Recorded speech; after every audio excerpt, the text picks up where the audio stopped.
Okay, it's September 16th, 2025, 7:30 PM. I'm going to call the meeting of the Town of Willington Planning and Zoning Commission order. Members present, myself, Bob Shabbat, Andy Marco, Doug Roberts, Joe Hall, going to see Michael Johansson for Rebecca Sinowski tonight.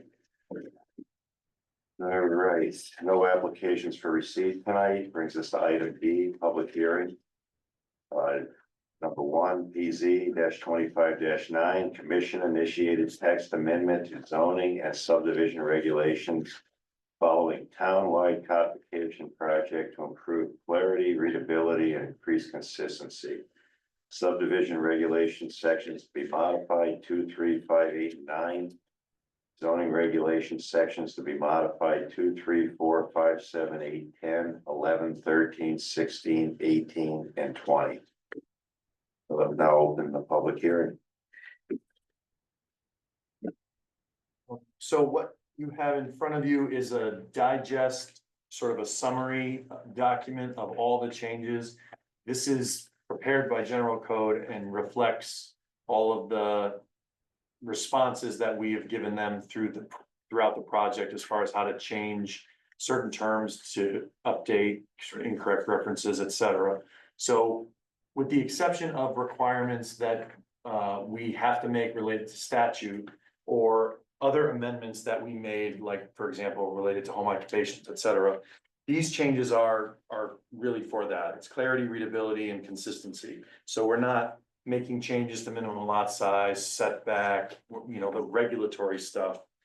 These changes are not, there are none of those changes in here. So if you go through the format of the document, it will list the section or the chapter. 310 is subdivision, 315 is zoning, and then it goes through and shows you with each subsection what was taken out and what was amended, strike through and then underline.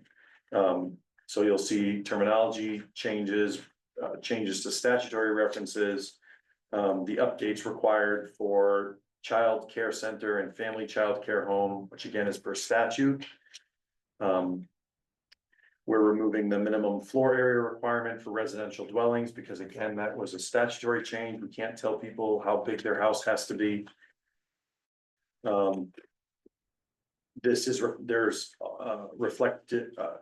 reflects the amendments that we made to section 4.21, which is a separate hearing for the driveways, emergency vehicle turnaround. So that is reflected in here. The amendments, which we did quite a while ago now, related to pulling forestry activities out of the zoning regs because the Wetlands Commission has a set of forest practices regulations. Let's see, what is the next section?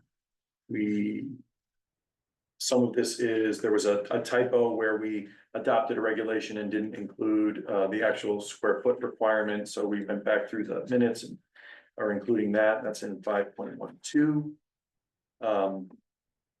We're removing references to terms for the Department of Developmental Services. Used to use sort of old terminology and make reference to phrases and terms that aren't really used in zoning regulations anymore. We are amending in section 11.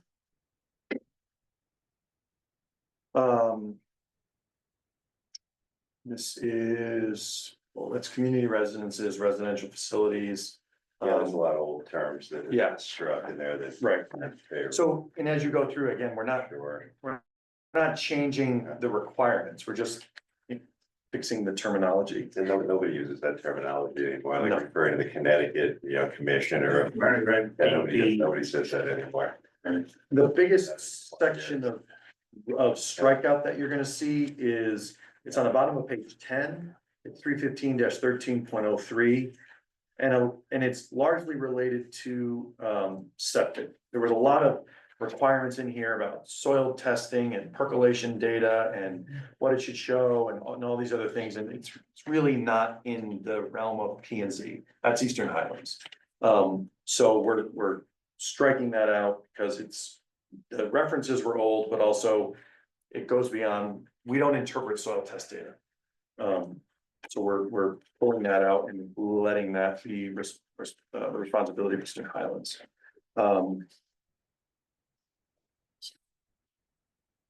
There were, a couple of references to a position that doesn't exist here, which was superintendent of streets. Reference to a driveway ordinance, which does not exist. And some old standards from the '70s for how to prepare maps. So again, we're updating those. So again, I can go through these in greater detail if you have questions on any of them. We can talk through, and I can pull the existing language up if you want to see, but the red line is in there. I think we went through them all, one minute there. We did yes, each one we went through and I relayed your choices for how to proceed with each revision to general code, so this reflects that. You're confident everything's captured here. Yeah, we've reviewed it, they've reviewed it. The town as a whole has to adopt the sort of enabling legislation via ordinance that says, we've gone through this codification, we're creating new code, zoning is 315, subdivision is 310, in the wetlands is whatever it is. And we're hereby adopting this, and this is how everything is being replaced, because this exists for zoning, subdivision, wetlands, and ordinance. So the Board of Selectmen made a call for that, Last night. yeah, which will be on the 30th of September. So is this like a public meeting? or- Yeah, it's a public, yeah, that's the town meeting has to be voted on. I was wondering, is this available on the website? Is this data?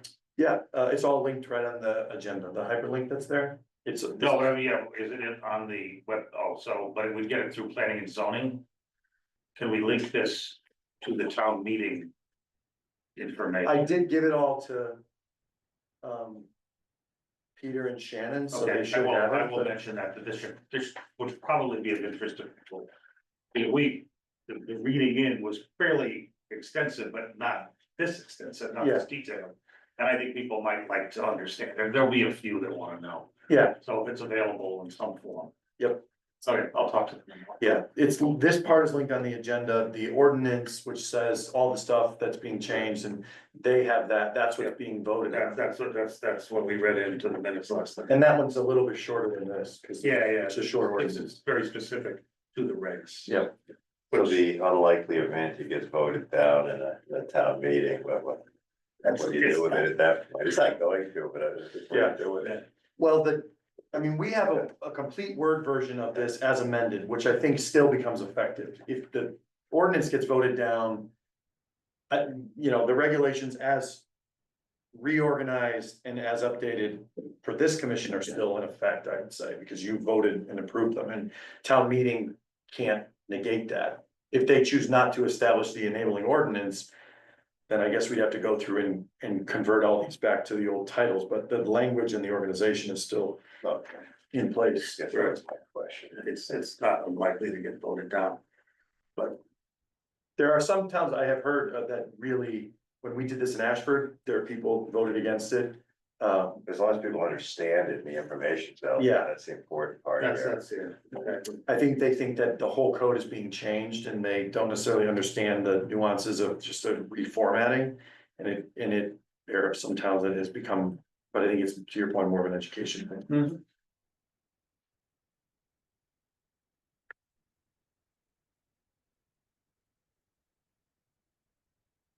Any further questions? I'm pretty familiar with this. You're right. Yeah, I think we know.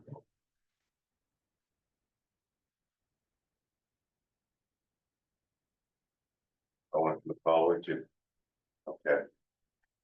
No one online?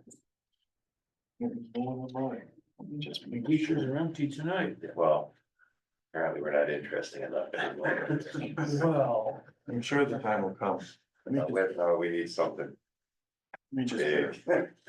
7-9. That gets everybody flowing.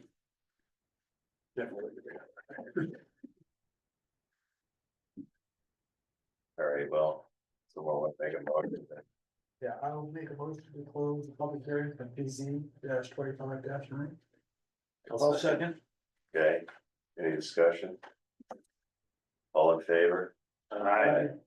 The public hearing's closed, I did a draft, which brings us motion. to So, 5-9, commission initiated text amendment to zoning and subdivision regulations. I guess I'll read the whole thing again. I don't think I need to, I think we all get it, okay, so. Someone wanna make that motion? I've been talking a lot today. You have a draft motion? Yeah. Perfect. I know it was a little long. I move that we approve PZC 25-9, the commission initiated text amendment to zoning and subdivision regulations following townwide codification. Project to improve clarity, readability, and increase consistency. Subdivision regulation sections to be modified are 2, 3, 5, 8, and 9. Zoning regulations, sections to be modified would be 2, 3, 4, 5, 7, 8, 10, 11, 13, 16.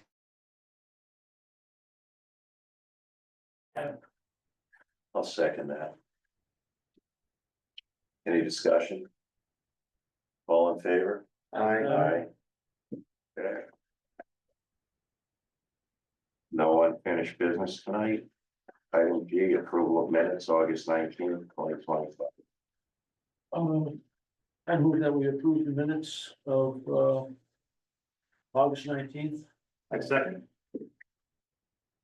Any discussion? All in favor? Aye. Aye. Item 8, correspondence. Prague Housing Workshop. So, I didn't print it because they sent it as an image and it looked distorted, but we, did get an invitation from CROG. They asked us to share with the commission just about an upcoming housing, they're calling it Fall Housing Conversations. And it's going to be held in East Hartford, on October 16th, from 7 to 8:30 p.m. They're calling it a discussion on housing in the greater Hartford region. What's your ideas, insights, and address critical housing issues? They are saying, it looks like it will likely count towards a training requirement. I think, assume it'll be 1 credit. So there's registration online. I can forward this to anybody that's interested. Will that relate to that 570-1B, whatever that was? The 5,002? Yeah, whatever that is. So. That- I haven't heard anything on that. it was vetoed. Yeah, The it was. governor actually came here and spoke to us. Right. Supposed to come He back did- in a he did that with special other session. towns too, Yeah, not yeah. only us. But he said, I mean, it's, Yeah. that there's still some support for something along those lines. I'm wondering if this has anything to do. Does it tie in with that? Yeah. In other words, yeah. I heard about something, where there's concerns about a 2-story building with only 1 fire egress or something. That's a change, that's proposed changes to the building and fire safety code. Oh, okay, that's different than this. Yeah, I don't think that this will have anything to do with 5,002 because of when they started advertising it. Okay, There was a very tight-lipped meeting that was held with chief elected officials and CCM okay, regarding the position that they're trying to take on a reworked version of 5,002. And they were very specific on not wanting staff or, certain people. And so I don't know, it's supposed to be a special session, but normally that's like coming up and we haven't heard anything on it. Okay.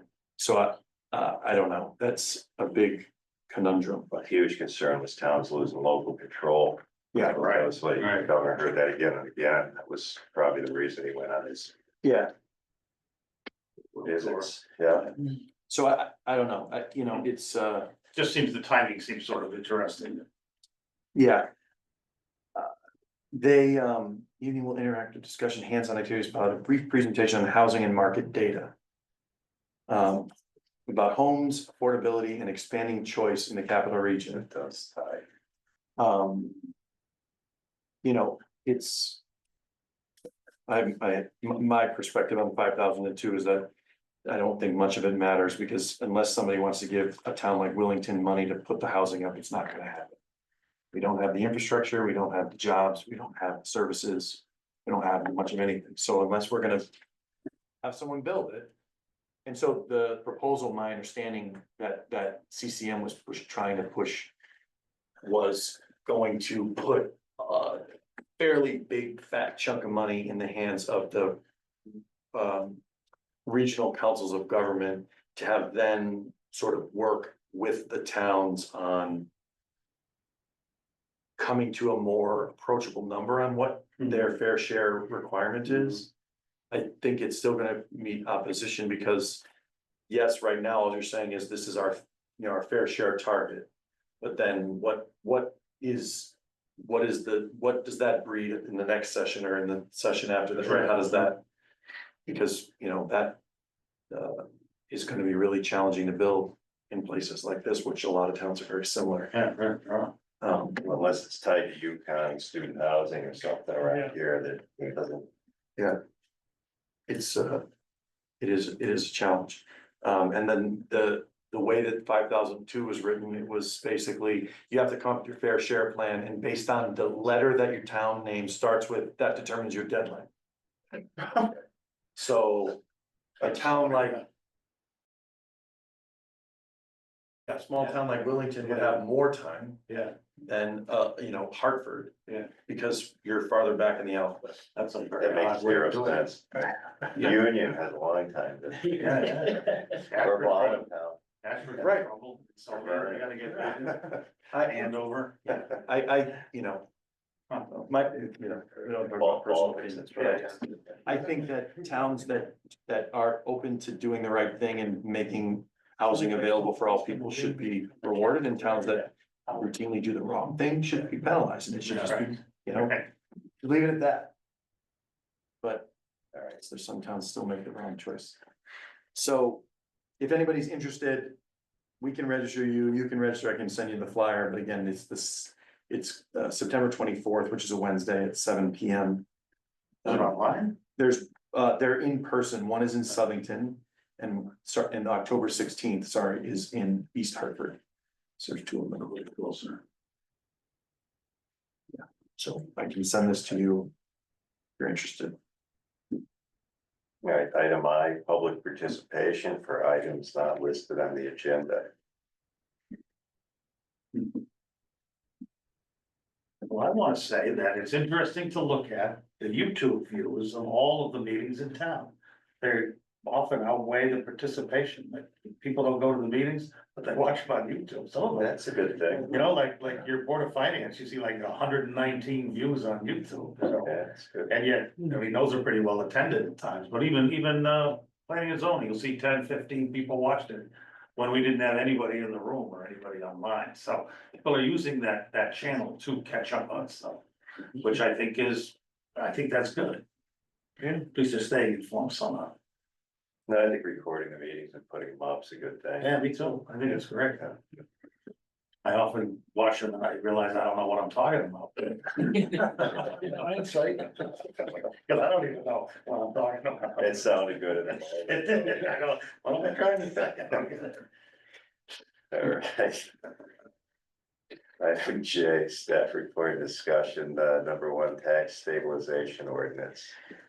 So I don't have anything specific to present on this, but I just wanted to kind of report back Yeah, that the Board of Selectmen is in the It's process. going to town meeting. Okay, so I don't know the date, but with some background, what are we trying? so this was originally came around with the battery energy Okay, storage project. They had asked if the town had those available. And originally it had been structured, or I guess when I originally presented it, it was just a tax, the ability for the town to enter into tax agreements. The feedback initially was that if it was any type of an agreement or abatement, it was done on arrival. So it has morphed and is now a tax stabilization ordinance. For projects like battery, solar, anything that's really heavy upfront like that and isn't real estate like a building, they have a lot of front end investment and then depreciate pretty quickly. And so rather than having a lot of money in year one and then it drops off, sort of like think about how much of they ask for a stabilization, so you just cut the total tax paid over 10 years and you make 10 equal payments instead of $1,000 and then $500 and $400. The benefit to the town is that you have a defined payment that's being made. And also you determine the value of the asset. When you're talking about something like solar or battery, there's not really comps. And if you look at larger towns, frequently they spend a lot of time litigating the value of commercial real estate in court. So this allows you to negotiate the value, and those payments, you don't abate anything. They make the same payments over time. But it helps to avoid that and also plan for some of that revenue. You generally have a good idea of what will happen with real estate. It may go up or down, but it doesn't do that by a lot.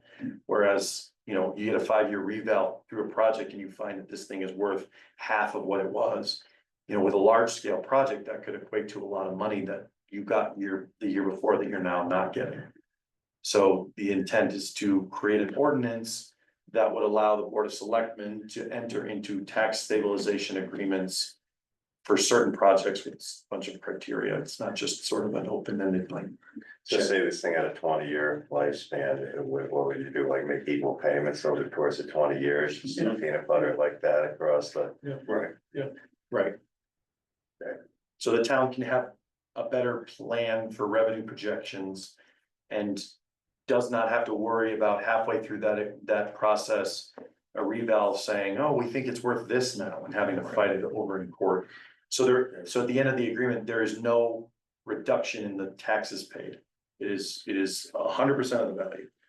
Wasn't part of the idea of going through with this, also the idea that the state was toying with the idea of tax exempting energy projects? Yes, yeah, so there's a term for it and there's a law that supports it, but the state can't supersede a contract law, is the way that it was described to me. I suppose the state can try to do anything, but generally speaking, you know, government can't supersede a contract entered into by two parties. And so if you have a contract that says you're gonna pay this much over 10 years, and this is the value, and this is the rate, and this is this. If they pass a law that says going forward, you can't tax any clean infrastructure, which they've tried, that disagreement would withstand that law. And so it puts us in a position of continuing to collect that revenue, even if the state says that 2 years into it becomes tax exempt. That's my understanding. That is what has been told to me. That's what we understood too. And I asked Rich Roberts about it, and he said, you know, that's generally how it works, but again, what someone at the state may try to do, what they'll have in a law and how. But the factors we talked about in BOS was just the way you touched on. That if a tax assessor wants to go and determine the valuation of something like a data storage unit or a battery bank. The very people they would have to go to get that evaluation are the people that build them, and it's, so how, you can't really get anywhere. So it's better to negotiate it upfront, get at least that was our opinion. And get to some sort of, you know, a standard tax payment with cost of living increases. There's very freely negotiated, or there's a lot of room for negotiation. And then in further research suggested that lending institutions, when they're, I think this is, doesn't go into effect, when if it's over, I don't know, 20 million or something, there's a ceiling that it has to reach in value. But when you get into large projects, lenders for large projects, we think about economic development, lenders for large projects often want to know what are the taxes gonna be. They don't want to say, oh, we're gonna loan, you know, we're loaning you, I don't know, $100 million for you know, $100 million facility. Now, if the taxes are X for this year, and then the mill rate goes up, that wasn't really part of our agreement. So they like to see these very stable, and so it makes sense. So it can be encouraging for lenders to invest in it. This is only for energy type stuff, not real No, estate. it can be, it says large commercial, there was 3 factors, it was energy, agriculture, and other commercial. So there is leeway. So this operates separately than if some big like commercial real estate like developer comes in here and wants tax relief for the first Well, 5 I think years. it's not really relief of it. This is Yeah, this is different, this is stabilization to say, you're still gonna pay the same amount, but you're gonna pay it over time. And then when you go to, and then we don't get into these, like Mike was saying, these arguments about valuation.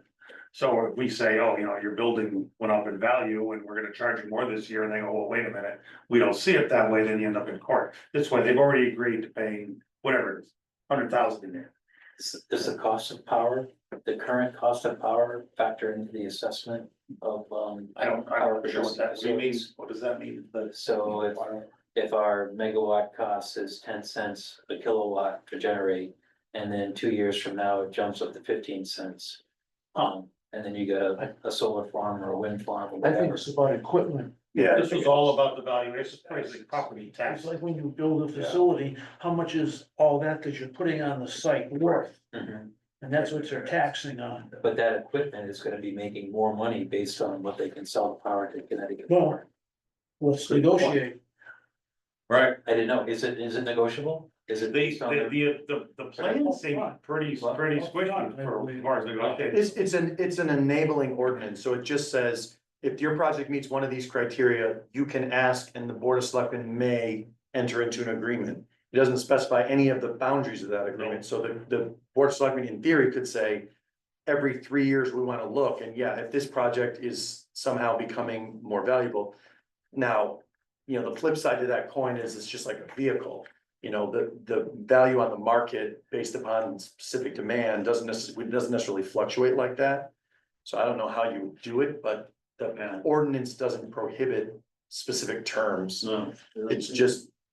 But it looks at the value of the real estate, personal property, and says, it's worth X, you're gonna pay Y, we're gonna split that up over the duration of the agreement. With certain escalators like inflation and whatever else. There's some checks and balances in there. It's not just the Board of Selectmen that make the decision, just. I don't know, there's Board of Finance is involved and Trump Treasurer, I think, is involved in some, I can't remember now. Just read it last night, but I don't remember all of it. It'll be at the top meeting. Looked at it again. All right. Item 2, Commissioner training. So, this has come up in a couple of other places and I thought about. I just wanted to mention it as an option and, depending on. Which meeting and how long it goes, may have difference of opinion, but I want to at least talk about it. So as we know, everybody has to do training, it's based on a term, it's, certain hours, and it has to have certain. Has to meet certain criteria for topics. As someone who chairs a board, I know that it can be hard to find time to go and do another town, to sit in another thing and do all those things, not necessarily appealing. Something that I think we could do that would meet the criteria, because again, there isn't a list of published, approved, annually, here's all the stuff. It has to involve, it's really about the content. So something that I think we could do is, we could sort of topic by topic, agree to cover it. Meeting by meeting, we could say, every other meeting, we're gonna take 15 minutes and we're gonna talk about something. And I could kind of pull some stuff and we could run through it, we could have a conversation, it would be on the agenda, it would be captured in the minutes. And if we did it every other meeting, 15 minutes, over the course of a term, we would absolutely hit the requirement. That's not a bad idea, especially considering when our agendas don't have that much on them in the last year. Yeah. This might be a good time to get ahead of this. So I'm not saying, that I'm an expert and I should be giving training, but there's enough content out there to pull and kind of just go through the basics and have a conversation. And we could talk about housing, we could talk about site plans, site plan reading, we could talk about all those things. It would be captured on all the agendas and minutes. We would be able to show who was at the meeting and what we talked about. And it could avoid, having to find time, a night or a weekend to go and sit in a meeting for 4 hours and. It's an option, and we could take, we could decide we're gonna have it be, this one's gonna be an hour, this could be 15 minutes, could be based on the content, but. It might be easier than having to make special arrangements.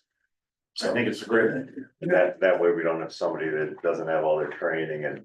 Yeah. We can also talk about stuff, Yeah, Oh, I learn more like that that. way. That's just part of what we do. Yeah, but I'd rather be here with the rest of Me the too. board and talk about this than be sitting, over in West Hartford or something. Exactly.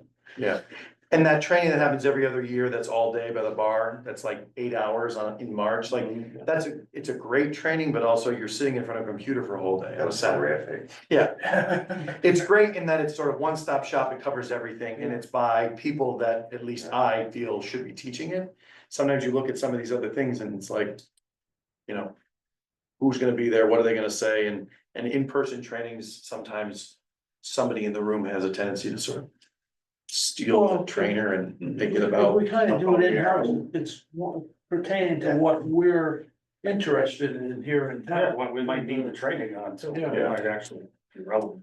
I'm good with that. And we can keep it bite-sized, because you only need, the 4 hours over a term. Yeah. So you're talking like 1 hour per year. And the term is 6 years. Well, the terms are staggered, but yeah. Whatever, but yeah, it's, even if somebody has a couple of years left, it's plenty of time to. So I mean, speaking of which, we were just talking, I think there's 3 members that are up in November, so I guess we would maybe pick it up post-election. I'm not running. I am, So we pick it up when the new terms start, and then we kind of get everybody in. we'll see. All right, If they won't have it, they won't have it, we can use it, right?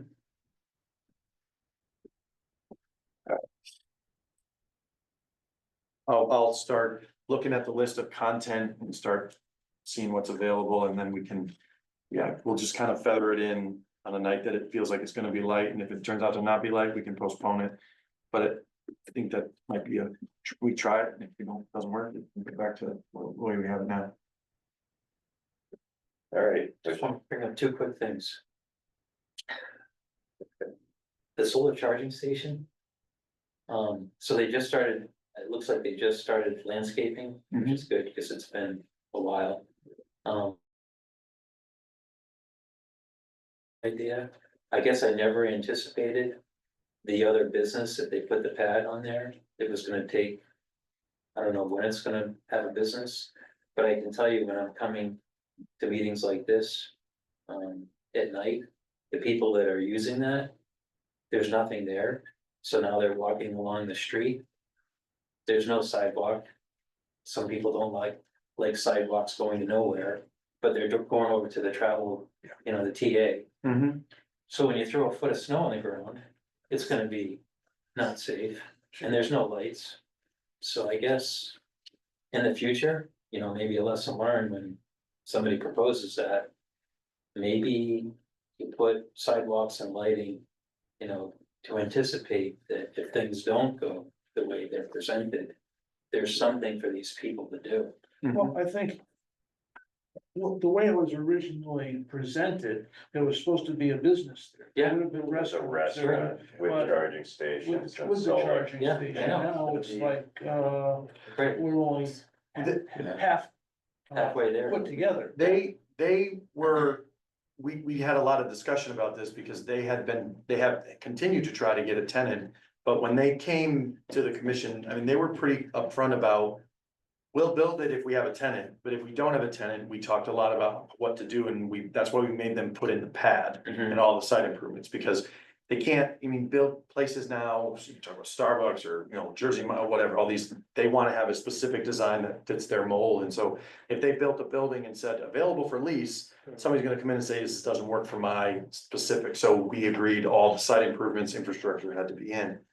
The challenge with that site, it's a state road, so we can't tell them to put anything in.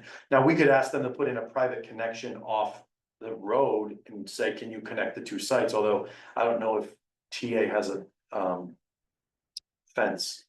So I hear what you're saying, but we can't actually have them I don't put think it. they do in front of the They gate. don't have Yeah. a sense.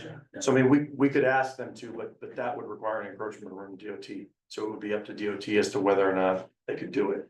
And if TA wants to play ball. So there's no prospects at all right now for anything. No, they've had different people on the line, but I haven't talked to them in a fair amount of time, but they hadn't been able to get anybody really interested. It's just kind of a strange spot. There. Yeah, and once the charging stations are there, they may see something. They're used, aren't they? Oh, Oh, they're used. They're like full, right? I typically see, At least when I half. see people like Maybe at three, least half. if there's four there, it's I don't busy, know, it I seems saw, like. yeah, 5 or 6. But like not having a roof over the, where the cars go, like in the winter time. Oh, yeah.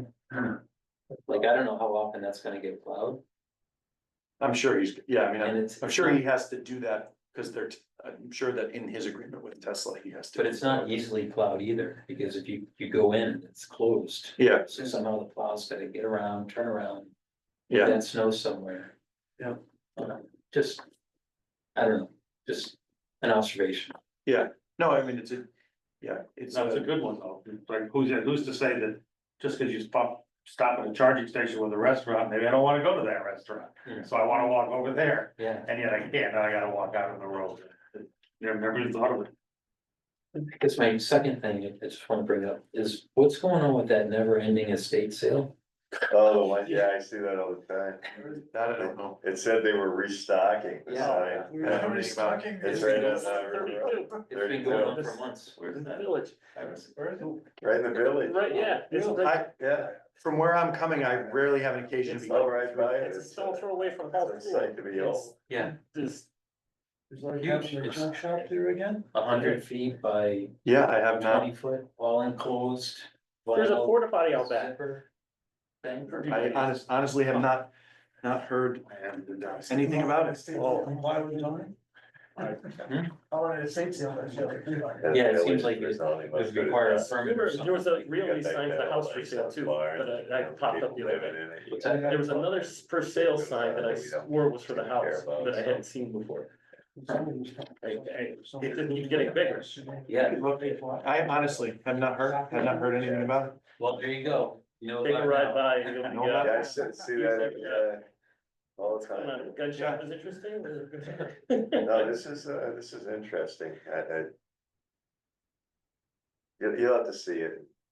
Render your opinion on Yeah, what you take a see, look. but it's a never ending estate sale. It's basically what it is. It's a business. Hmm. Not an official business, but that's Yes. clearly how they make money, and they're running a pretty large perpetual tag sale, Hmm. so. Yeah. Yeah, no, I don't, we have not had anybody. Someone called earlier this week saying they heard chainsaws and wanted to know who was cutting down trees. But nothing about a Yeah, that's- perpetual tax sale. Which means that down there, yeah, you know, I guess I just, Well, how are things going with the state in that, with that? yeah, Have we're, you made any progress with that? I'm waiting to hear back. Initially, we had not, and, Don't hold your breath. it's kind of been run up the food chain to Tammy and to Senator Gordon, Tammy Nuccio and Senator Gordon, who are willing to participate in conversation, but I have not heard back since my last email to them. At this point, we're not doing anything with, in the season anyways, but Yeah.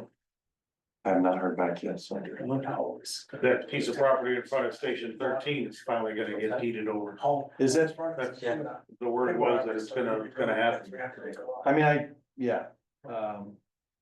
I had worked with Senator Gordon's chief of staff or whatever his name is on the mapping and whatever, but I hadn't heard.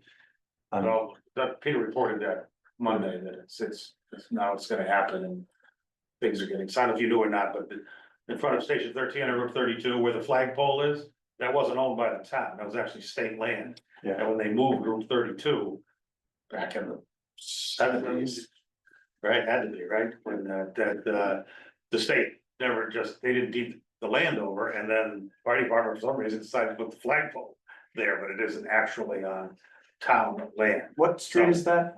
Trask? Trask Road. Yeah, so right by- Trask comes off and this road comes like this and that gap, they just never. The road used to curve towards the firehouse more, and there was the. Now on town property. Well, yeah, that was actually the question that Peter had, he didn't know if it was gonna go to the town or the firehouse.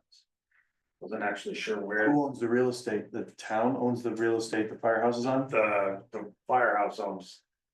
I think the firehouse owns the property. I'm not sure if I the don't state can convey it to the fire I station. don't know if they came, I think that was, Yeah. That part hadn't been quite cemented yet. My understanding was that, I think initially the hope was that it would take, that they would, I mean, I can pull it up, but. The expectation was they were gonna acquire more land between the building and the road, Yes, and that would then free up more developable. for a different building, for a different kind of firehouse. Right, Yeah. and so when I was working with them on what to do, when you look at the right of way and kind of how it all lines up. If they were to actually grab land along the shoulder of the road, it would have required a readjustment of the whole right of way line. Because that distance runs around along the whole Route 32, so they picked up this other piece. So that there's some land there, and it does give them some building acreage, but not. It wouldn't have worked because it would have made all the adjacent properties misaligned with where the right of way is. Yeah. And there's some utilities and stuff, so. I think the assumption was that it would. If they did that, it would pull away the front yard building setback and that they would then have more space, but when you look at what's there. So, Yeah, it doesn't really change much, but it doesn't, legally it does, for offsets and stuff Yeah. like that, so. Anyway, it's happening, it's a good thing. Any news on the slum with the four corners? the 32, the applicant or the property owner submitted two, variance requests yesterday. I haven't had a chance to really look at them yet. And I think his attorney's gonna add more documentation to them, but it looks like he's going to be seeking a variance for use of those buildings. Is his attorney actual land use attorney? I think he is. I haven't met him in person. I've only spoken to him on the phone because he's based in Shelton. So I think he has land use experience. His firm is not, they're not a, it's not like this is the only thing that we do. I think they do a lot of different things, but, I think that he's done some land use. I don't know how extensively. I haven't looked into it that much, but, we'll see. So that'll probably have to go to the ZBA in November. Fire marshal, ever get a chance to walk through those two buildings? Fire marshal, the building official, and the town sanitarian did a walkthrough. The week that he was in front of you here, that following Thursday. I did not, so I don't know all of what was discussed and what they saw, but. Lynette Swanson, Rich McKinnon, building official, and Mike McCoo, for fire. Okay, I noticed they have a big dumpster in front of his full again, so. I don't know where all that stuff's coming from, but he's gotta be tearing something out of the inside of that building. Yeah, I don't know what they found completely inside, as far as the status and what they discussed. And I didn't go in, so I don't know what it looks like in there, but. They did that on, whatever it was, the 9th or 4th, September 4th, first. So at least they've seen that building. They didn't get into 335, but they did get into 331. Okay. All right. It's 8:13 PM, meeting adjourned.